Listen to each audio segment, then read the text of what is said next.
ஸ்ரீமதே ராமானுஜாய நமः. வசுதேவசுதம் தேவம் கம்சம் சாணூரமர்தனம் தேவகி பரமானந்தம் கிருஷ்ணம் வந்தே ஜகத்குரும்.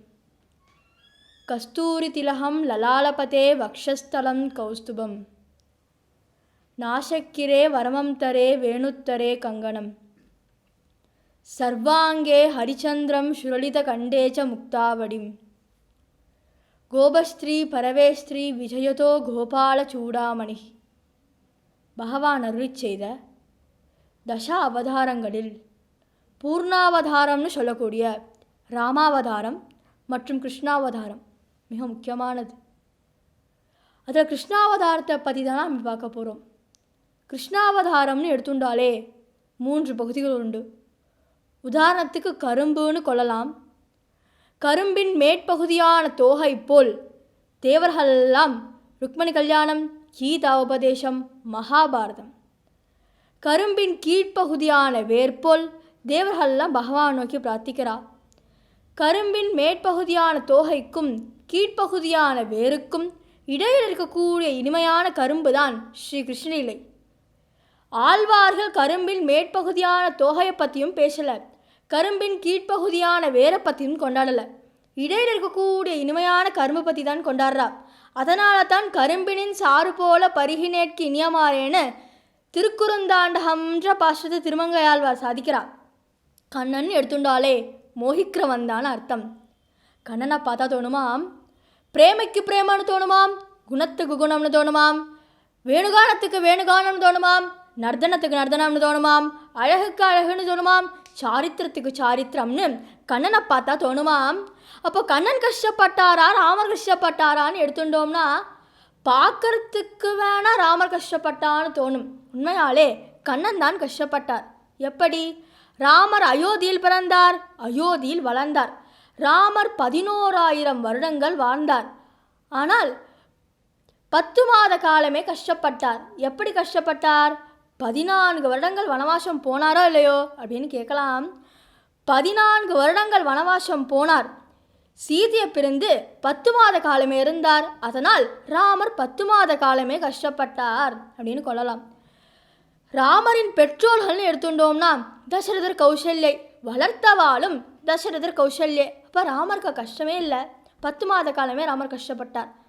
ஆனால் இங்கே கண்ணன் எடுத்துட்டோம்னா பிறந்ததே கஷ்டத்தில், காராகிரகத்தில். அப்போது எந்த பக்கம் பார்த்தாலுமே கண்ணனுக்கு கஷ்டம்தானாம். கண்ணன் பெற்றோர்கள் வசுதேவர், அவா சத்திரிய குலமாம். வளர்த்தவான்னு எடுத்துட்டோம்னா நந்தகோபர், அவர் ஆயர் குலம்.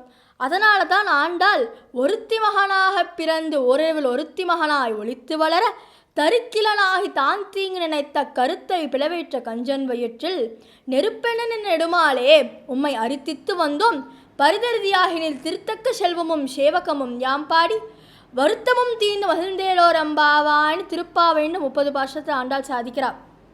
அப்போது கண்ணனுக்கு எந்த பக்கம் பார்த்தாலுமே கஷ்டம்தானாம். கண்ணன் ஒரு மரத்தை பார்க்குறான். அந்த மரத்தில் நாவல் பழம் அழகாக தொங்குறதாம். சரி பக்கத்தில் போய் பார்க்கலாம் அப்படி சாப்பிடணும் தானே தோணும். பழத்தை பார்த்தா சரி பக்கத்தில் தான் போய் பார்க்கலாம் அப்படின்னு கண்ணன் போகிறான். அங்கே பார்த்தா அந்த மரத்துக்கு கீழே ஒரு கழுதை நிற்கிறதாம். அந்த கழுதை ஒரு அசுரனின் வடிவில் நிற்கிறதாம். கண்ணனின் பாதுகாப்பிற்காக நந்தகோபர் கண்ணன் சிறு பிள்ளையாக இருக்கும்போது ஒரு வண்டி சக்கரம் வாங்கி போட்டார். அந்த வண்டி சக்கரமே வத்சாசுரனா வரதாம். கண்ணுக்குட்டியை பார்க்குறான் கண்ணன். அந்த கண்ணுக்குட்டி ஒரு அசுரனா வரதாம். சரி குகைக்குள்ளையாவது போய் விளையாடலாம் அப்படின்னு கண்ணன் போகிறான். அந்த குகையே ஒரு மலைப்பாம்பின் வடிவில் அக்காசுரனா வரதாம். சரி குதிரை பார்த்தா சவாரி சின்னம் தானே தோணும். சரி பக்கத்தில் போய் பார்க்கலாம் அப்படின்னு போகிறான். அந்த குதிரையை கேசியாசுரனா வரதாம். சரி காற்று நன்னா அடிக்கிறதே, எந்த பக்கம் அடிக்கிறதுன்னு போய் பார்க்கலாம்னு போகிறான். அந்த காற்றே திருநாவரனா வரதாம். கொக்கை பார்க்குறான் கண்ணன். கொக்கை பார்த்தாலே ஆசாதானே இருக்கும். சரி பக்கத்தில் போய் பார்க்கலாம் அப்படின்னு போகிறான். அந்த கொக்கே பக்காசுரனா வரதாம். அப்போது எங்கே பார்த்தாலுமே கண்ணனுக்கு கஷ்டம்தானாம். இதன் முன்னிலையில் வைத்து பார்த்தோமானால் துவாபர யுகம் ஆரம்பிச்சுடுத்தோம். துவாபர யுகமே சகுனியாக வரதாம், கலியே துரியோதனாக வரதாம், சகசுர கவசன்ற அசுரன் அவனே கர்ணனாக வரான். ஏன் கண்ணன் சிறந்த தானமெல்லாம் பண்ணுவானோ இல்லையோ அப்படின்னு கேட்கலாம். சிறந்த தானம் பண்ணுவார். ஆனால் செஞ்சோற்று கடன் தீர்க்க துரியோதனே போய் சேர்ந்துடுறானோ இல்லையோ, அதனால் கர்ணனும் அங்கே ஒரு அசுரன் தானாம்.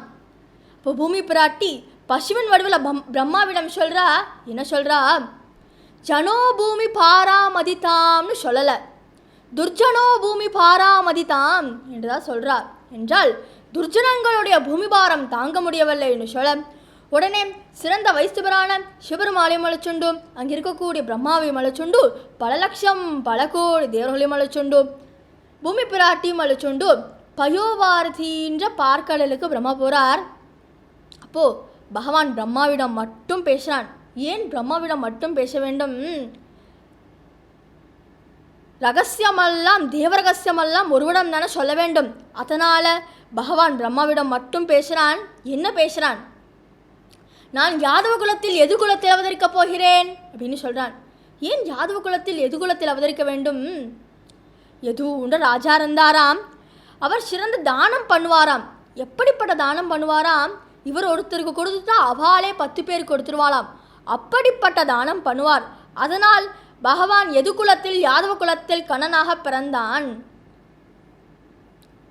அப்போ வசுதேவர் விஷ்ணு குலமாம், நந்தகோபர் ஆயர் குலமாம். ஆனால் இவா 2 பேரும் எது குலம். அப்போது பகவான் சொல்கிறான், நானும் கண்ணனாக பூலோகத்தில் அவதரிக்கப் போகிறேன், என்னுடன் சேர்த்து தேவர்களும் அவதரிக்கப் போகிறா அப்படின்னு ஒவ்வொரு தேவராக சொல்கிறா பகவான். தர்மதேவர் யுதிஷ்டராக பிறக்க போகிறா, வாயு தேவர் பீமனாக பிறக்க போகிறா, அஸ்வினி குமாரர்கள்னு சொல்லக்கூடிய நக்குலன் சகாதேகனாக பிறக்க போகிறா, இந்திரன் அர்ஜுனாக பிறக்க போகிறா, இந்திராணின்னு சொல்லக்கூடிய சகி தேவி திரௌபதியாக பிறக்க போகிறா, கஷ்யப்பர் அதிதின்னு 2 பேர்.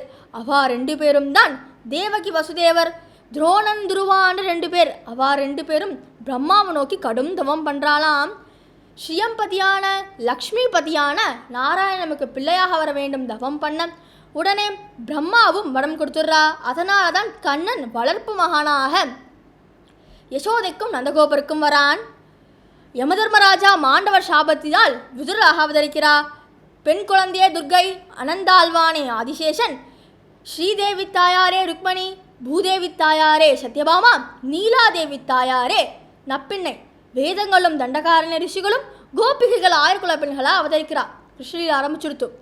கிருஷ்ணிகள், அந்தகர்கள், போஜர்கள்ன்ற 3 பேர். அவா 3 பேர்த்தையும் சேர்த்தால் போஜராஜ்யம்ன்ற ராஜ்யம். அதை உக்ரசேனன்னு மன்னன் அரசாட்சி பண்ணணும் வந்தான். அவருடைய புதல்வனே கம்சன். கம்சனுக்கு பதவி ஆசை வந்துடுறான். அதனால் தன்னுடைய தந்தையான உக்ரசேனனையே சிறைச்சாலை தூக்கி போட்டுறான். கம்சனுக்கு ஒரு பிரியமான தங்கை இருந்தால், அவள் பெயர் தேவகி. தேவகிக்கு ரொம்ப நாளாக ஒரு திருமணம் பண்ணி பார்க்கணும்னு கம்சனுக்கு ஆசை.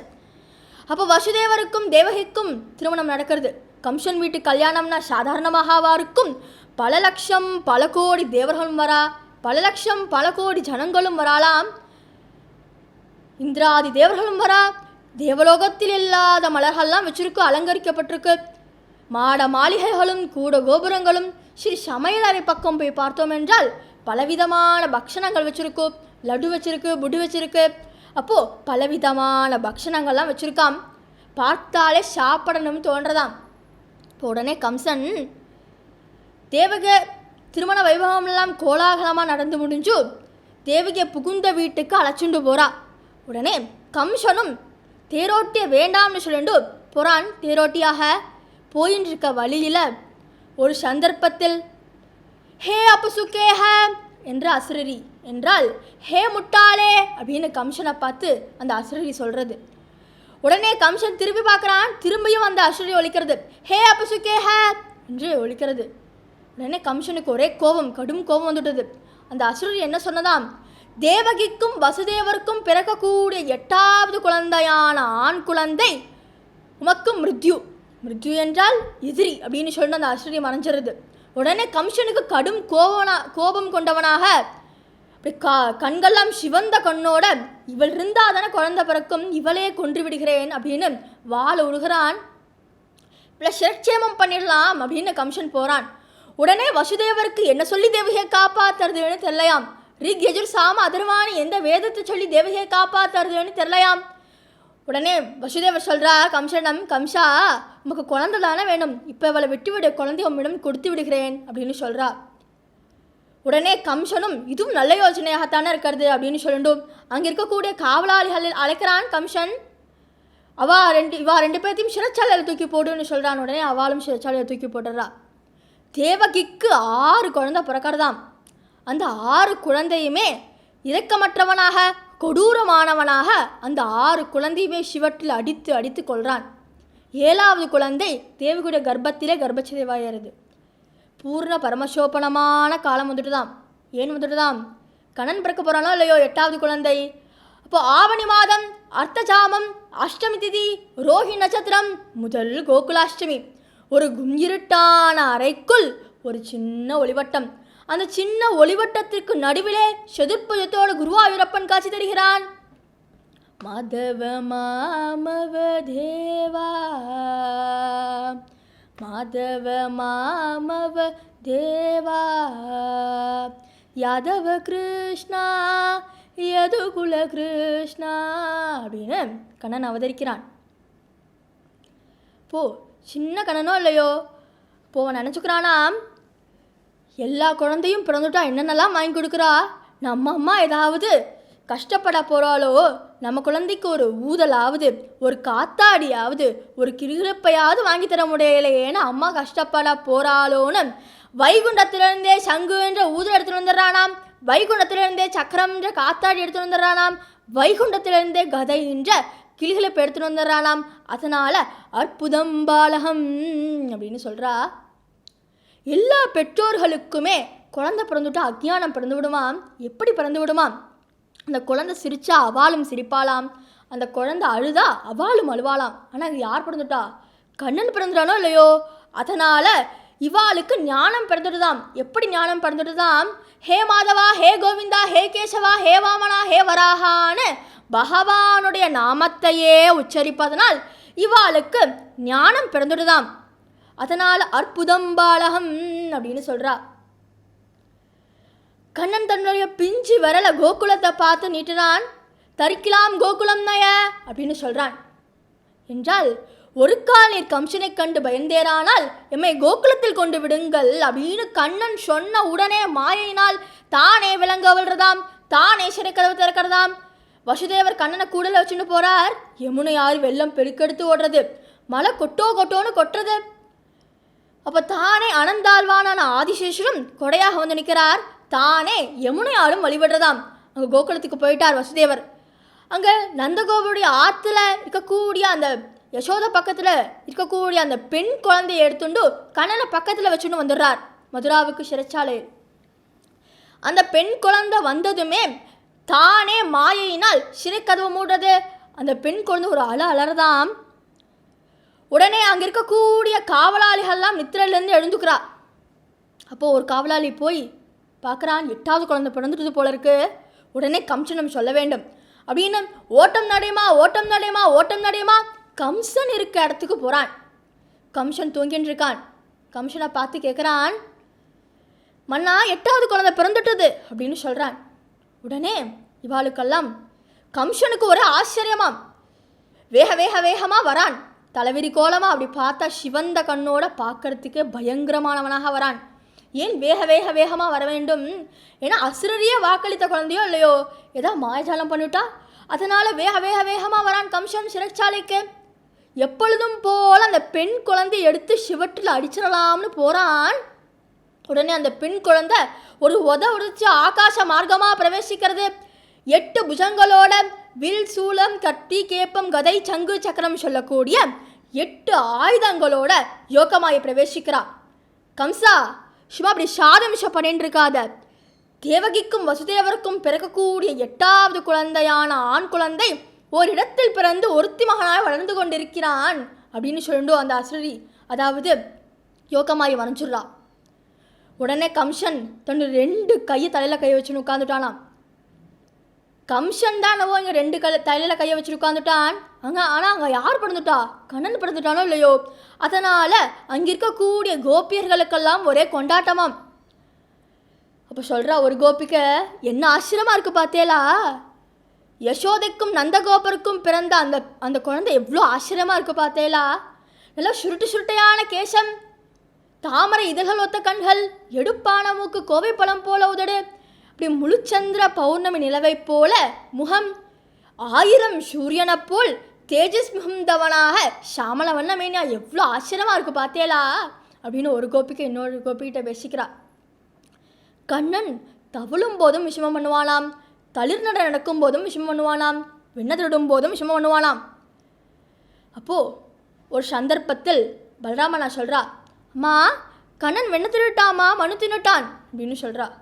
உடனே யசோதா, என்னது கண்ணனா மனு தின்னான்? ஆமாம்மா கண்ணன் தான் மனு தின்னுட்டான் அப்படின்னு சொல்கிறா. உடனே யசோதா, கண்ணா மனு தின்னையா அப்படின்னு கேட்குறா. இல்லையம்மா நான் மண்ணே திங்கலையே அப்படின்னு கண்ணன் சொல்கிறான். இல்லையா என்னோட தோழர்கள்லாம் சொல்கிறாளே அப்படின்னு சொல்கிறா. அவளும் பொய் சொல்கிறாமா அப்படின்னு கண்ணன் சொல்கிறான். உடனே சொல்கிறான், இல்லையே உன்னோட அண்ணா பல்ராமனா சொல்கிறானே. அம்மா உனக்கு ஒரு தெரியாதாம்மா, பல்ராமனால இப்போ பொய் சொல்ல ஆரம்பிச்சுட்டாமா அப்படின்னு சமயானிக்கு தகுமாற்றன்னு ஒவ்வொரு வரியிலும் நிரூபிச்சுட்டே வரான் கண்ணன். இல்லை இல்லை நீ வாய் தர ஆக்காட்டு அப்படின்னு யசோதை சொல்ல, கண்ணனும் அந்த சின்ன வாய் தானே, அந்த சின்ன வாயை திறந்ததுமே அகிலாண்ட கோடி பிரம்மாண்டம் தேடுதாம், அண்டமும் தேடுதாம், சிறு தீபம் ஜம்பு தீபம், பாரத வருஷம் பரதகண்டம் உத்தரதேசம் கோகுலம், அதில் ஒரு யசோதா அதில் ஒரு கண்ணன், அந்த யசோதா கண்ணனை மிரட்டுறா வாயக்காட்டுன்னு சொல்கிறா. அதில் அகிலாண்ட கோடி பிரம்மாண்டம் தேடுதாம், மண்டபம் தேடுதாம், சிறு தீபம் ஜம்பு தீபம், பாரத வருஷம் பரதகண்டம் உத்தரதேசம் கோகுலம், அதில் ஒரு யசோதா அதில் ஒரு கண்ணன், அதில் ஒரு யசோதா அதில் ஒரு கண்ணன், அதில் ஒரு யசோதா அதில் ஒரு கண்ணன்னு பார்க்கவே அகிலாண்ட கோடி பிரம்மாண்ட நாயகா ஆனந்த நிலைய ரூப பரிபாலகா அப்படின்னு அவ்வளோ சொக்குப்பட்டாலாம் யசோதர். மற்றொரு சந்தர்ப்பத்தில் கண்ணன் ஒவ்வொரு வீட்லையும் போய் வெண்ண திருடுவானாம். ஒவ்வொரு கோபிகளுடைய ஆற்றுலையும் போய் வெண்ண திருடுண்டே இருப்பான். உடனே அங்கே இருக்கக்கூடிய கோபிகையெல்லாம் யசோதரமன் சொல்கிறா, கண்ணன் வெண்ண திருடுண்டே இருக்கான் அப்படின்னு சொல்கிறா. யசோதை உடனே சொல்கிறா, சும்மா வெண்ண திருடுவான்னு சொல்லாத, கையோடு பிடிச்சிண்டு வா, நான் நம்புகிறேன் அப்படின்னு சொல்கிறா. உடனே அங்கே இருக்கக்கூடிய அத்தனை கோபிகைகளும் பேசிக்கிறா, இப்படி பிடிச்சிட்டு வந்தனும், உங்கள் ஆற்றுக்கு வந்தால் கண்ணனை கண்டிப்பாக பிடிச்சிடணும் அப்படின்னு அவாலாம் பேசிக்கிறா. இதுதான் கண்ணனுக்கு தெரியுமே முதல்லையே, அதனால தான் சர்விக்னேயன்னு சொல்லுவா. அதனால தான் நம்மாழ்வார் ஆதியன் ஜோதி உருவை அங்கு வைத்து இங்கு பிறந்த அப்படின்னு சொல்கிறா. கண்ணனுக்கு இதெல்லாம் தெரியுமோ இல்லையோ, அதனால் பல கோபிகளுடைய ஆற்றுல பல கண்ணனா மாறி பல வெண்ணப்பானையை திருறான். அப்போ சரியா அந்தந்த ஆற்றுல இருக்கக்கூடிய கோபிக்கு கண்ணனுடைய கையை பிடிச்சிக்கிறா. வெண்ண திருறியா, இது ஒன்று யசோதம் சொல்கிறேன் அப்படின்னு இழுத்துட்டு போகிறா கண்ணனை. ஆனால் இங்கே ஒரு விஷயம் இருக்குது, ஒரு கோபிகை கையில் இருக்கக்கூடிய கண்ணன் மற்றொரு கோபிகைக்கு தெரிய மாட்டானாம். அப்போ அத்தனை கோபிகைகளுமே யசோதையுடைய ஆற்றுல யசோத யசோத அப்படின்னு கூப்பிட்றா. யசோதையும் வரா வெளில, என்னடி அப்படின்னு வெளில வரா. ஆனால் யசோதைக்கு இத்தனை கோபிக்கை கையில் இருக்கக்கூடிய கண்ணனும் கண்ணுக்கு தெரிய மாட்டானாம். தோப்பார் வெண்ண திருடுவான்னு சொன்னேனோ இல்லையோ, நீ கூட நம்பலையோ இல்லையோ, தோப்பார் பிடிச்சின்னு வந்துட்டேன் பார் கண்ணனை, தோப்பார் புடி கண்ணன் அப்படின்னு ஒரு கோபிகை சொல்கிறா. இப்படியே அங்கே இருக்கக்கூடிய பல கோபிகைகளும் புடிக்கண்ணன் சொல்ல, என்னடி கண்ணன் சொல்லிட்டு வெறுங்க எண்ணிட்ட அப்படின்னு அத்தனை கோபிகளும் சொல்லி கண்ணன் புடிக்கண்ணன் சொல்ல, அங்கே யசோதை கண்ணன் கிருஷ்ண பித்து தான் நோக்கு பிடிச்சின்னு இருக்கு போல இருக்கு, உண்மையான கண்ணன் எங்கே தெரியுமா நோக்கு இருக்கான், தோப்பார் கூப்பிட்றேன் பார், கண்ணா அப்படின்னு சொல்கிறா யசோதை. கார்த்தால 6 மணிக்கு தயிர் சாதம் சாப்பிட ஆரம்பித்தான். மணி 10 ஆகிறது, இன்னும் தயிர் சாதம் சாப்பிட்டுருக்கான். தோப்பார் கூப்பிட்றேன் பார் அப்படின்னு கண்ணா அப்படின்னு யசோதை சொல்கிறா. உடனே கண்ணன் திருட்டு மொழி முழிச்சுண்டு இப்படி அங்கே பார்த்து இங்கே பார்த்து கையில் வெண்ணெய் கொட்ட தயிர் கொட்ட ஒரு கையில் வெண்ணப்பானையோடு அப்படி திருட்டு மொழி முடிச்சுட்டு வரான் வெளியில். என்னம்மா கூப்பிட்டையா அப்படின்னு வந்து நிற்கிறான். உடனே இங்கே இருக்கக்கூடிய கோபிகைகளுக்கெல்லாம் ஒரே ஆச்சரியமாம், என்னடா அது, அங்கே பார்த்தாலும் கண்ணன் இருக்கான், நம்ம பக்கம் பார்த்தாலும் கண்ணன் இருக்கானே அப்படின்னு இந்த ஒரு க்ஷணம் அப்படி கண்ணை சிமுட்டுண்டு பார்க்குறார். அங்கே இருக்கக்கூடிய கண்ணன் அத்தனை கண்ணனும் மறைஞ்சு பட்டுன்னு வரைஞ்சு யசோத பக்கத்தில் இருக்க கண்ணன் மட்டும் கண்ணுக்கு தெரியறானாம். என்ன ஜாலம் பண்ணுறான்னு பார்த்தியா யசோத, கண்ணன் என்ன ஜாலம் பண்ணுறான் அப்படின்னு சொல்கிறா. மற்றொரு சந்தர்ப்பத்தில் கார்த்தால விடிந்தும் விடியாததுமாக யசோதை தயிர் கடையறா. அந்த தயிர் கடையறதுக்கு எதெல்லாம் பாத்தியமாக இருக்குன்னா, கங்கணம் கணக்கணன்னு ஒலிக்க, தயிர் சலசலன்னு சப்திக்க, அங்கே இருக்கக்கூடிய பறவைகள் கீச்சு கீச்சுன்னு ஒலிக்க, அதுவே கிருஷ்ண கீர்த்தனத்துக்கு வாத்தியமாக இருக்குன்னு சொல்லுவா. உடனே சின்ன கண்ணோ இல்லையோ, அதனால் கண்ணன் தொட்டில் படுத்து தூங்கின்னு இருக்கான். உடனே பட்டுன்னு முடிச்சுக்கிறான் கண்ணன். சுற்றி முற்றி பார்க்குறான். இப்போ அவனுக்கு அம்மா வேண்டும், முக்கியமாக சொல்லப்போனால் வெண்ணெய் வேணும். அதனால் சுற்றி முற்றி பார்க்குறான். யாரும் இல்லாத மாதிரி இருக்குது. உடனே சங்கன்னு குதிக்கிறான். தொட்டிலிருந்து ஜல் ஜல் ஜல் ஜல்னு ஓடி வரான். ஓடி வந்து அம்மாவுடைய முதுகை கட்டி அணைச்சிக்கிறான். ஒரு கையில் உரலை பிடிச்சிக்கிறான். அப்படி கணத்தோட கண்ணை முறைச்சிடான் கண்ணன். அம்மா பசிக்கிறதுமா, பாலுமா அப்படின்னு குழந்தை கேட்குறது. உடனே யசோதையும் பால் தரா. அப்போது யசோதைக்கு அடுப்பில் இருக்க பால் ஞாபகம் வரதான். உடனே கண்ணனை பட்டுன்னு கீழே இறக்கி வச்சுடுறாளாம். இதை கண்டு கண்ணனுக்கு கோபமாம். அதனால் அங்கே இருக்கக்கூடிய வெண்ணெயை கீழே கொட்டுறான், தயிரை கீழே கொட்டுறான், பானையை உடைக்கிறான், மத்த முறிக்கிறான். அப்படி அங்கே தயிர் அந்த வெண்ணெயை மட்டும் எடுத்துண்டு தயிர் தோஞ்ச பாதத்தோட கொல்லப்பக்கம் நோக்கி போகிறான். அங்கே ஒரு உரல் இருக்கான். அந்த உரல் அப்படி திருப்பி போடுறான் கண்ணன். திருப்பி போட்டு அதுக்கு மேலே உட்காந்துக்கிறான் ஜங்குன்னு. ரிஷி சருகுன்னு சொல்லக்கூடிய பொய்யல் கலரானான் கண்ணன். உடனே யசோதை வந்து பார்க்குறா, இந்த அட்டகாசம்லாம் நடந்து முடிஞ்சிட்ருக்கு. உன் விஷமத்தனத்துக்கு ஒரு அளவில்லாமல் போயிட்டது பார், இதோ பார் பிடிக்கிறேன் பார் ஒன்று அப்படின்னு யசோதவோட கண்ணனோட, யசோதவோட கண்ணனோட, யசோதவோட கண்ணனோட.